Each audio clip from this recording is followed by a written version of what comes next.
You probably know that some plants are edible, but what if I told you that some of these plants also have many other useful things, like making rope, baskets, fish hooks, treat wounds, start fires, cure diseases, natural soap, mouthwash, cure eczema and treat insect bites. That's a whole mouthful. I chose 5 plants that have a multi-purpose use and I'm gonna tell you more about it. Plantain.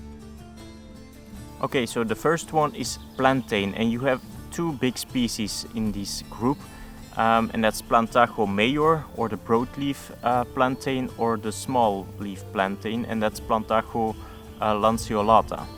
The leaves of the plant are edible and they have a lot of health benefits, like the anti-inflammatory compounds promotes wound healing by reducing inflammation and blocking bacterial growth. It's also known that it has enhanced tissue repair properties when applied topically. The plant contains a lot of fibers and thus promotes digestive health. It also slows bleeding when applied topically. Pick them in early spring for best taste and texture. You can make an infusion or herbal tea, for example. During the colonization period of the Americas, this plant was introduced, and Native Americans called it white man's footprint because it would grow everywhere where the Europeans traveled or had a camp. Basically because the seeds would stick to their boots and in the ships and stuff like that.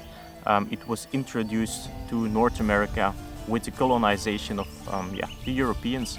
It was also known that it was a great remedy for all sorts of skin conditions like wounds, infections, diseases, and they basically took 2 leaves and chew on it and for about 30 seconds with a lot of saliva, and they put it on the wound or insect bites, stinging nettle stings, bee stings, but even cut wounds, it would stop the bleeding. So it was really a good and a very medicinal plant back in the day. Stinging nettle. The next is a plant that everyone would know around the world, and that's the common stinging nettle, or its Latin name Urtica dioica. It's a rigid plant that can grow quite tall, and it has quite serrated leaves. But the most important thing you can recognize by a stinging nettle is that its leaves have chemical compounds that sting you, and they release some sort of toxin that your skin will itch. It originally came from Europe, but during the colonization period it was spread all over the world and now is very widespread. Stinging nettles kinda grow everywhere, but they particularly like very nutrient-rich soil. So if you want to find stinging nettles, go look near farms or very nutrient-rich soil. Stinging nettle is known as the super plant in the natural world. It has a high chlorophyll content with many nutrients, like vitamins A, C and K, as well as many vitamins B, but also rich in many minerals and fatty acids and amino acids. It's been known to reduce inflammation in arthritis. It was traditionally used to treat high blood pressure by stimulating nitrous oxide in the blood and thus vasodilation, helping relaxing the muscles of the blood vessels. It's also a great antioxidant. You can use it to treat burn and other wounds when applied in a cream. You can use it in teas, soups, pestos and so on. Just make sure to boil the leaves first or hold it over the fire to remove the needle-type hairs that hurt. So research says that stinging nettle might be the most nutritious plant on earth, but did you also know that you can make great cordage from it? From harvesting the long stems and extracting the fibers by drying it and twisting together. You can make great cordage that is very strong, and I've read articles that you can even make bowstrings out of it. In many parts of medieval Europe back in the day, it was believed that these stinging nettles could ward off evil spirits, and that they would hang bundles of stinging nettles in their doorways, and or during a lightning or during a thunderstorm, throw stinging nettles into the fire to protect them from the lightning. Mullein. In Dutch it's called koningskaars, and it's directly translated to king's candle. And that's a dead giveaway for the large big flower that kind of looks like a candle. Other than that, you can recognize it by its large big fluffy leaves. The leaves can go very large and they're very fluffy. So in that part they're quite easy to recognize. They like to grow in a bit more temperate areas and a bit more drier areas, so you won't find them in the very northern parts of the world, but they also are very common in the USA, but also in Europe. This plant has a lot of beneficial values, especially in treating respiratory infections like bronchitis, lung problems, any sorts like that. Like just simply making a tea out of it, it's very helpful to treating that. It works antibacterial or antiviral. You can make poultices out of it, and when you got a splinter, you simply just make a little poultice out of it with saliva or anything you want, and put it out of a splinter, and the splinter would be pulled out.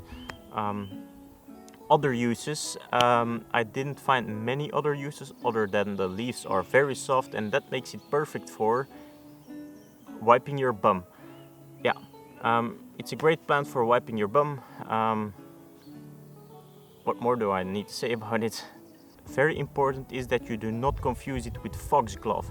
Foxglove is a plant that is not to be messed with and can be very toxic. So if you're not 100 or 110% sure, do not pick it. Both in Europe and Asia, the power of driving away evil spirit was ascribed to MULLEIN. An incident in Homer's epic poem The Odyssey. Odysseus and his men land on this island ruled by Circe, a witch-like goddess. She turns Odysseus' men into pigs. But Odysseus is given a plant called moly by the god Hermes, which protects him from her magic. That plant was known as MULLEIN. Cattails are true survival food, as nearly all of the plant can be eaten, and they are found almost everywhere in North America and Europe, except the Arctic. Their pollen is high in protein and vitamin A, and the roots are an excellent source of starch. The plants also have traditional uses. The Native Americans called it a plant that gives. In many tribes, cattails were seen as a gift from the Earth Mother because every part of the plant has a use: roots for food, fluff for insulation, stalks for weaving, and so on. It most likely likes to grow near marshes or very wet areas. It likes to have its feet wet into the ground. A medicinal thing about cattail is when you pull the leaves at the bottom apart, they leave about like a aloe vera texture behind, and it can be used to treat wounds.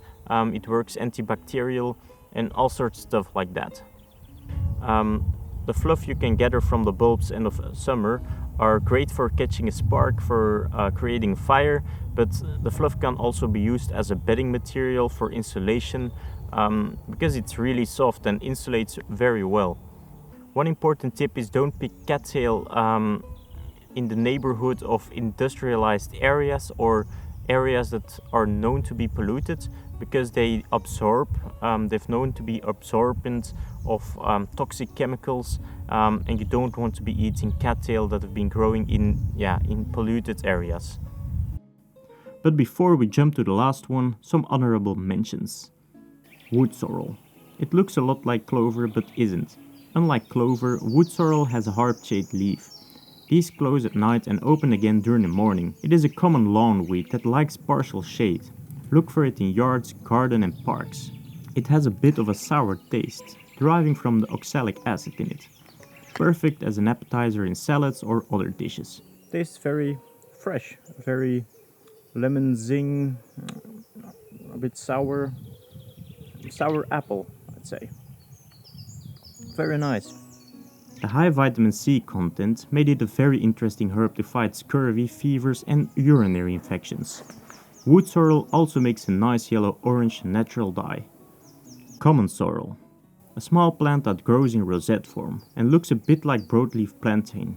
It can be found in deciduous woodland, cultivated land, grassland, hedgerows, meadows, roadsides, scrubs and wastelands. The wild edible was once known as the poor man's herb because of its readily availability to foragers, but also has been known to have medicinal values like treating blisters, bruises or ulcers.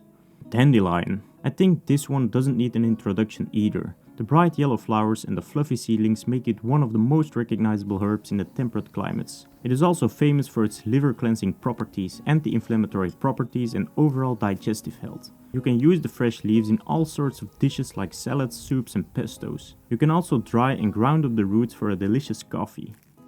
Also, if you want to support me so I can keep making these videos, I'm launching my Patreon page where I will upload exclusive content and you get to see the content as soon as it is finished, often a week beforehand. Brambles. So the next absolutely top survival plant is the bramble bush. The fruit from brambles, called blackberries, are known to be the most antioxidant fruit in the entire world. The seeds in the fruit contain high amount of omega-3 and 6 and has a lot of dietary fibers, so either way, it's very healthy. You can use the fruit for making jams, pies and use the shoots in salads, dressings or just eat them raw. You can also make bramble tea from the young shoots. The uses of bramble in medicinal herbalism trace back to thousands of years. The tannins found all over the plant work as an astringent, to use it as a mouthwash for gum health or sore throat, to pull out toxins from a bee sting or other insect bites, or use it to treat wounds, rashes or burns.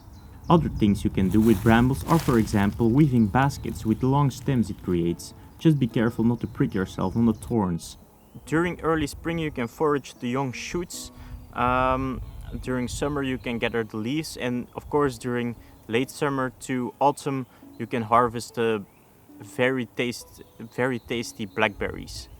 An interesting story I found is that back in the day people believed, or at least shepherds believed, that bramble bushes or brambles were carnivorous plants because they would lose a lot of sheep in them when sheep would try to gather some beautiful tasty berries deep into the bush, and they would all get tangled with their coat into the bushes, and the more they struggled, the more they would get stuck and ultimately wouldn't be able to escape and would die because of the bramble bush.